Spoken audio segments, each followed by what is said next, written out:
Cris, una de las etapas clave es la entrevista. Y la entrevista es un arte. Y yo creo que en la entrevista todos hemos vivido las entrevistas desde la posición de ser entrevistado y de entrevistar, ¿no? Hay muchos consejos que se dan sobre las entrevistas que son pues, los consejos habituales, que son casi de sentido común, pero quiero que hagamos un repaso de una serie de consejos que podemos aplicar, ¿no? y analizar un poco por qué es importante tenerlo en cuenta. Vale. El primer consejo que yo daría a cualquier persona es: la entrevista hay que preparársela.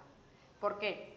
Porque en función de lo que tú estés buscando, para ser eficientes en el proceso y saber que efectivamente el candidato tiene lo que tú estás buscando, hay que poner casos prácticos, ejemplos, y todo eso o lo tienes estructurado y previamente planificado, o vas a hacer una entrevista a un candidato y otra a otro, con lo cual no vas a poder comparar,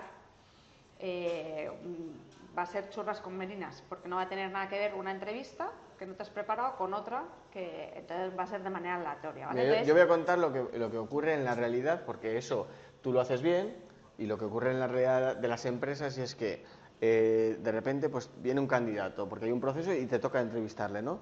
Y entonces no te has preparado nada, joder, me viene fatal, ¿no? Y haces la entrevista. Y resulta que quieres saber si esa persona es, como decimos, ¿no? Una serie de valores. Hay temas que tú sabes muy bien de feeling, de la cultura, que si te entiendes bien con esa persona, pero hay otros que son más difíciles. Por ejemplo, yo siempre digo lo de microemprendedores. Bueno, y resulta que me siento con otra persona, nos sentamos, no hemos preparado nada, le hacemos unas preguntas y, como tú dices, al siguiente o a la siguiente le hacemos otras preguntas, ya tenemos un lío, no las hemos... No preparárselo es un despropósito, porque pierdes esa entrevista. es una ineficiencia total. Tal cual. ¿Vale? Entonces, y a veces, si hay casos que preparar, es que claro, te lleva mucho tiempo preparar.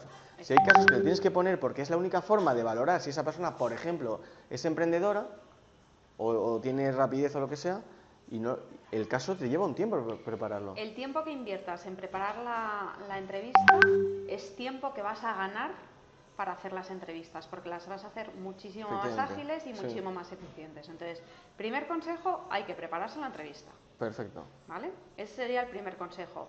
El segundo, pídele ejemplos de todo al candidato, ¿vale? Porque dices, yo a lo mejor, por mis valores de compañía, busco a una persona proactiva e innovadora. Y yo le preguntaré al candidato, ¿te consideras una persona proactiva? Y me dirá, pues sí, claro. Sí, claro. Y entonces es importantísimo que en ese momento le digamos, vale, ponme un ejemplo de tu día a día donde hayas demostrado esa proactividad, ¿vale? O sea, que el candidato ejemplifique todo tipo de comportamientos que tú estás buscando, ¿vale? Porque el currículum es muy fácil, el ingeniero que es ingeniero y que ha estudiado en una universidad tiene el título, ¿vale? Pero los temas actitudinales son más difíciles de contrastar y al final es lo que va a diferenciar a un buen candidato de otro. Efectivamente. ¿Vale? Entonces, segundo consejo, que pídele al candidato que te ponga ejemplos de absolutamente todo, ¿vale? Hay veces, además, les tienes que ayudar a los candidatos, porque hay veces que les cuesta, porque no es fácil, ¿vale? Hay una típica pregunta que se hace siempre, es de ¿cuáles son tus áreas de mejora? Y todo el mundo te dice, pues es que soy muy perfeccionista. ¿Vale? Entonces al final dices... Es que eso siempre es así, efectivamente. Efectivamente, entonces tenemos que romper con eso, tenemos que... Tu principal debilidad, soy muy perfeccionista. Efectivamente. Porque lo dices pretendiendo, es una debilidad, pero en el fondo es lo que tú quieres, ¿no? Porque, efectivamente, entonces al final... salvo que pongas al candidato en situación, es decir, que hagas un roleplay. Eso lo escuchas todos los días, ¿no? ¿En un 95%? En el 100% de las entrevistas. En el 100% de las entrevistas no falla. De hecho, es una pregunta que ya no hago. Ya. Pero hay que ponerle al candidato en situación, hay que hacer roleplays con ellos. Por eso la preparación es tan importante, porque en función de lo que estés buscando, tienes que aplicar un mini roleplay en la entrevista, ¿vale? Si estoy buscando un comercial con habilidades de negociación, yo voy a hacer de cliente durante 2 minutos para ver las habilidades de negociación, ¿vale? Independientemente de los cursos de negociación que haya dado o de la escuela de negocios a la que haya ido, ¿vale? Entonces, roleplay o caso, ¿no? Podría ser. Sí, un caso de negocio, un una roleplay, prueba. una situación, o sea, ponerla en situación al candidato. Sí, eso es. ¿Vale? Entonces ese sería el tercer consejo. Ponle en situación para sacar efectivamente esos comportamientos, esas actitudes que estás buscando, ¿vale? Y básicamente, junto con el de preparar la entrevista, esos serían mis 3 consejos principales. Prepárate la entrevista, pídele ejemplos de absolutamente todo al candidato, ponle en situación o haz roleplays.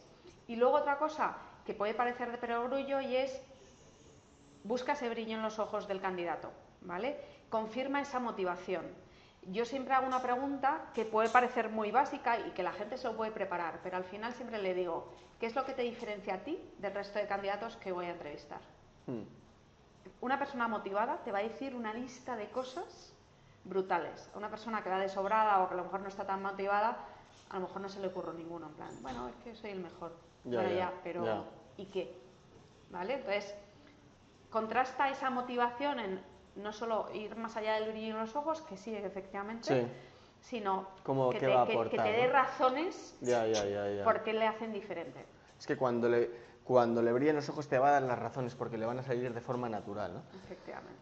Yo esto siempre lo digo, lo de, además en compañías, por ejemplo en startups en las que todo nace de una visión y los empleados tienen que compartir esa visión. Nuestra visión es, estamos revolucionando el mundo de la formación de negocio, ¿no?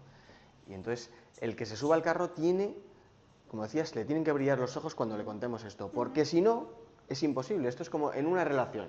En una relación, si a los 15 días te estás hartando de la otra persona o ya no tienes ilusión, pues ¿cómo vamos a...? Es imposible. Si los 15 días que tiene que ser todo precioso, ya no hay ilusión, ¿cómo vamos a llegar al año 5? Es imposible, ¿no? Por lo tanto, le cuentas el proyecto, le cuentas tu visión y, como tú decías, le tienen que brillar los ojos. Y confirma que ese brillo es la motivación que tú estás buscando. Efectivamente.